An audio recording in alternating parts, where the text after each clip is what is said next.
So this here I've got is a rib, and if I had used a simple straight stitch to sew this, there's no way that I'd be able to pull it like this without breaking all of those stitches. So the zigzag stitch allows you to sew along hems or along armholes, and especially neck holes, because you need to be able to pull or stretch it open to get your head in without breaking those stitches. And that's what I'm going to show you how to do in this video.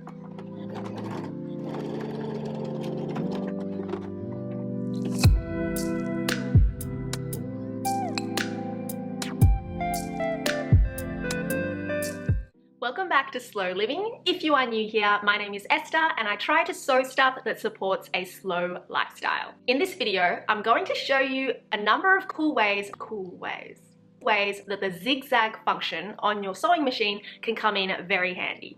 The three functions that it can really help you do are to sew with stretchy fabrics, to be able to hem stretchy fabrics, and also to finish off raw edges. All of those functions are covered by specialized machines, so overlockers, sergers, and cover stitch machines, which can be very expensive or can take up a lot of space. So if you're a beginner sewer, or if you're just exploring sewing, or if you only use a sewing machine every now and then this is a really good way, using your zigzag stitch, to be able to do all those functions without owning those separate machines. I'll show you all three ways that the zigzag comes in handy in this video, so let's get started. So it's definitely not rocket science, but stretch fabrics obviously are stretchy compared to non-stretch fabrics. And because they're stretchy, we have to treat them quite differently. One of the ways is using the zigzag stitch instead of a normal straight stitch. Here I'm going to show you an example of just sewing it with a straight stitch along the edge. It may look fine at first, but now when I give this seam a bit of a pull, you'll see that the stitches break. And that, of course, you do not want to happen when it comes to sewing a garment or mending a garment. So here's a great example of the zigzag stitch. You can see that I'm giving it a decent pull and none of the stitches are breaking, which is exactly what we want. To use the zigzag stitch on a domestic machine, we just need to change the stitch type. So here you can see in this little window, it shows which type of stitch I'm using, and I use this knob on the right to turn it to change whichever stitch type I would like to use. If you are not familiar with domestic sewing machines full stop, I would recommend that you go back and check out my previous video where I walk you through the entire process of how to thread one up and how to adjust some of the very basic settings that come with a domestic machine. Once you've done that, then you'll be ready to go with this video. To demonstrate some of the other stitch settings for a zigzag, I've done a little sketch here. Here with the red arrow, I'm indicating the stitch length. I recommend putting this setting as low as possible. On mine, I put it at a 2, and later on, I even moved it further down to a 1. Adjusting the stitch length will change how skinny your zigzag turns out. So here you can see the bottom zigzag is much skinnier than the top one, and that's what we're aiming for. The second setting we need to adjust is the stitch width. The stitch width will change how far apart the points of your zigzag are. This is how I adjust the stitch width on my machine. It is very misleading though, with that little zigzag underneath. It actually didn't really help because I had to test out whether the 6 was a really small zigzag or whether the 1 was a really big one, and it's actually the opposite of what I thought. So make sure that you test it out, and you should be able to easily see which allows you to create a really wide stitch length and which one creates a really narrow one. Here you can see a test run that I did where the upper zigzag is a little bit wider than the one on the left now, and that's what we're aiming for. We want the zigzag to be as wide as possible. Playing around with the stitch length and the stitch width will allow you to get zigzags of different shapes, so you can always use that if you're looking to do a decorative stitch. However, for the purposes that I'm showing you in this video, using stretch fabrics and hemming and that type of thing, I recommend trying to get the smallest stitch length and the largest stitch width, and it should look something like this. One last setting that we might have to play around with is the tension. Whenever you're using different fabrics and different stitches, it's always a good idea to adjust the tension accordingly.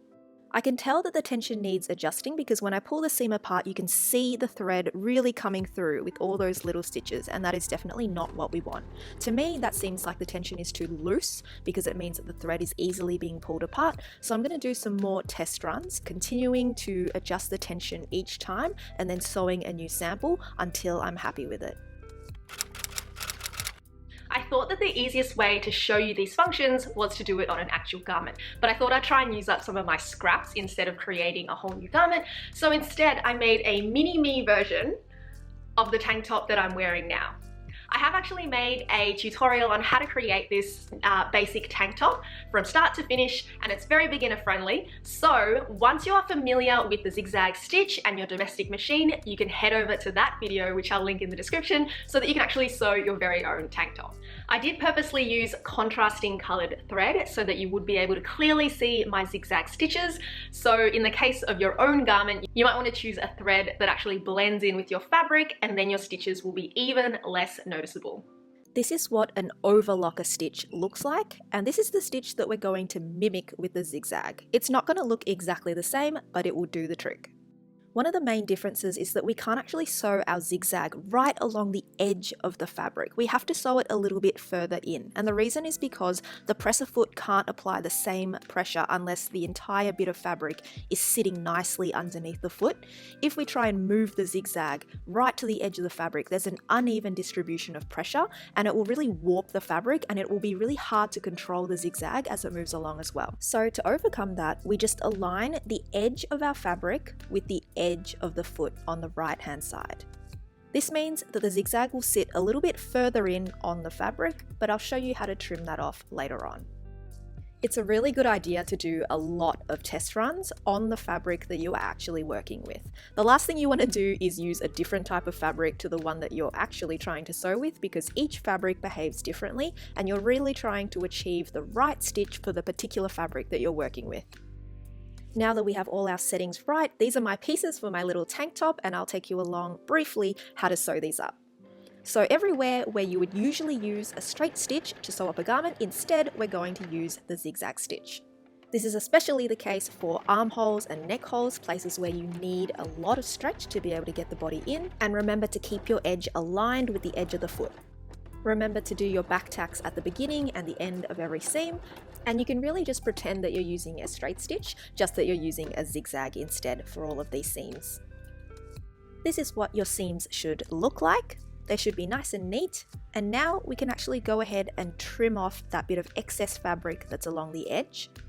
I recommend that you do this probably each time you sew a seam, because as you go, you'll be sewing seams on top of each other, and it's a great idea to keep things nice and neat throughout the process. So sew a seam, trim it off, sew the next seam, and then trim that off. And this way, all the edges of your seams will look nice and neat.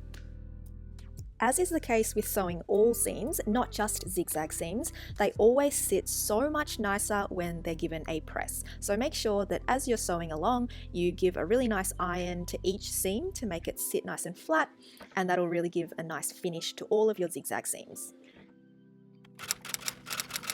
Usually the last thing to finish on a garment is the hem, so that's what I'm going to show you on this tank top. You can actually use the zigzag stitch to hem non-stretchy garments as well. That would look quite nice as a decorative stitch.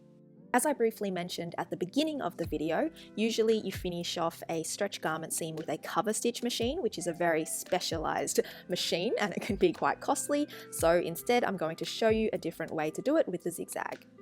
The technique is actually identical to finishing off any normal non-stretchy garment hem, just that we're using a zigzag stitch instead. So make sure that you pin up your hem to the right measurement, however much seam allowance you've allowed. Give it a really nice press so that it's sitting nice and flat.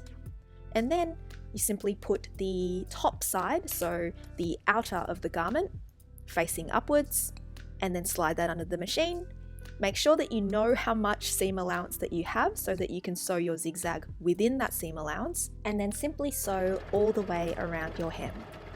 A very important thing to mention is that as you are sewing your hem, you might find that the fabric is stretching out. And this is because, unlike the other seams that we sewed before, we are now sewing in the same direction as the stretch of the fabric. So the stretch that exists in the fabric is really being exaggerated as it passes through the machine. So it's really important not to be pulling your fabric as it goes through the machine. The machine should be feeding the fabric through itself. You shouldn't have to pull on it to make the stitches go or anything like that. You should be controlling the machine with your pedal and allowing the fabric to pass naturally through to avoid overstretching it. Your finished hem should look like this, and because of that extra little bit of fabric, you can trim that off. You can also leave it.